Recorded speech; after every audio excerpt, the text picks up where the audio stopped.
Factory ওরা কি করে সরাসরি ধোঁয়াটা উপরে ছেড়ে দিচ্ছে, যার কারণে বায়ু দূষণ হয়।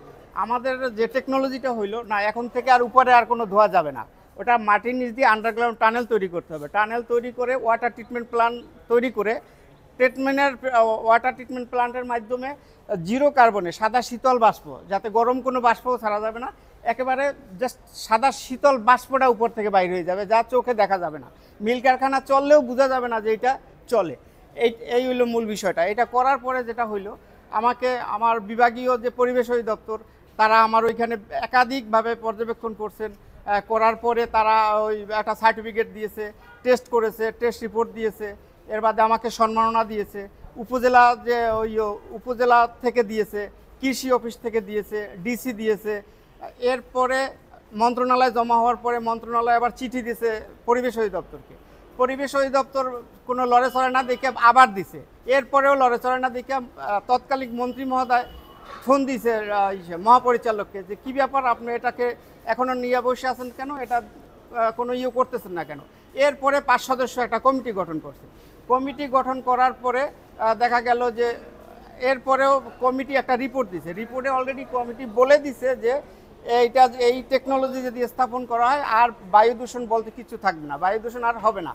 এবং আমার এটা যে কুয়েটে টেস্ট করছে, টেস্ট রিপোর্ট হইলো জাতীয় মানমাত্রার নিচে। জাতীয় মানমাত্রা হইলো 250 SPM, আমার হইলো 187, তার মানে জাতীয় মানমাত্রার অনেক নিচে। এরপরে উনি মহাপরিচালক মহোদয় কি করছেন, উনি ব্যক্তিগতভাবে না, আমি এর কোনো রিপোর্ট উনি আমলে নেন নাই। আমলে না নিয়ে কী করছেন, উনি ব্যক্তিগতভাবে একটা রিপোর্ট দিয়ে দিয়েছেন মন্ত্রণালয়। দেওয়ার পরে আবার আমি মন্ত্রণালয়ে যখন যোগাযোগ করি, চিঠি দেই। চিঠি দেওয়ার পরে মন্ত্রণালয় অলরেডি বলে দিছে না, 1995 আইন অনুযায়ী যে কোনো টেকনোলজি, যে কোনো প্রযুক্তি ব্যবহার করা যেতে পারে। এরপরেও আর উনি এ কথা, মন্ত্রণালয়ের কথাও ডিজি মহোদয় আর আমলে নিচ্ছেন না। এর তৎকালীন এই বর্তমানে যে মন্ত্রী মহোদয় সাবের হোসেন চৌধুরী, ওনার কাছে যখন আমি গেলাম, যাওয়ার পরে দেওয়ালে উনি সাথে সাথে বিষয়টা আমলে নিলেন।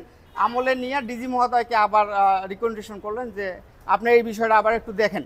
দেখার পরে ঠিক ওই সেই আগের মতো পুনরায় উনি বলে দিচ্ছেন যে না, আমি এটাকে করব না। তার মানে উনি কাউকেই মানতেছেন না। উনি ওনার কমিটি, ওনার হাতে কমিটি করা, উনি কমিটিও মানতেছেন না। এরপরে ডিসিকে মানতেছেন না, মন্ত্রণালয়কে মানতেছেন না, উনি কাউকেই মানতেছেন না। উনি ব্যক্তিগতভাবে উনি বলতেছেন না, আমি দিতে পারি না, আমি দিব তো নাই, কোনো পরিবেশ বান্ধব টেকনোলজি আমি কাউকে প্রমোটও করব না। অলরেডি এভাবে বলে উনি চিঠি মন্ত্রণালয়ে পাঠাই দিয়েছে। এখন যখন মন্ত্রণালয়ে পাঠানোর পরে আমার তো আর কোনো জায়গা নাই যাওয়ার, আমি আদালতে আসি। আদালত থেকে যেটা হয়, আমি একজন বিজনেসম্যান, আমি বিজনেস করি। আমি এটার আবিষ্কারক। এটার কাছে আমি পরিবেশ নিয়ে চিন্তা করতেছি, দীর্ঘদিন ধরে পরিবেশ নিয়ে গবেষণা করি। চিন্তা করলাম যে দেশকে তো বাঁচাতে হবে, কেউকে না কেউকে তো আগাই আসতে হবে। এই যে অবস্থা, এটা তো আপনাদেরকে আর বলার কিছু নেই, আপনারা সবই জানেন।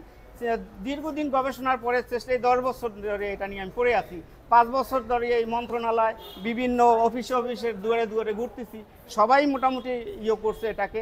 আমি এই নিয়ে 17টা অ্যাওয়ার্ড পাইছি, অথচ আমাকে অ্যাওয়ার্ড, যে পরিবেশ অধিদপ্তরকে অ্যাওয়ার্ড পর্যন্ত আমাকে দিতে দেয় না এই মহাপরিচালক। কেন দেয় নাই আমি এর সব কিছু জানি না।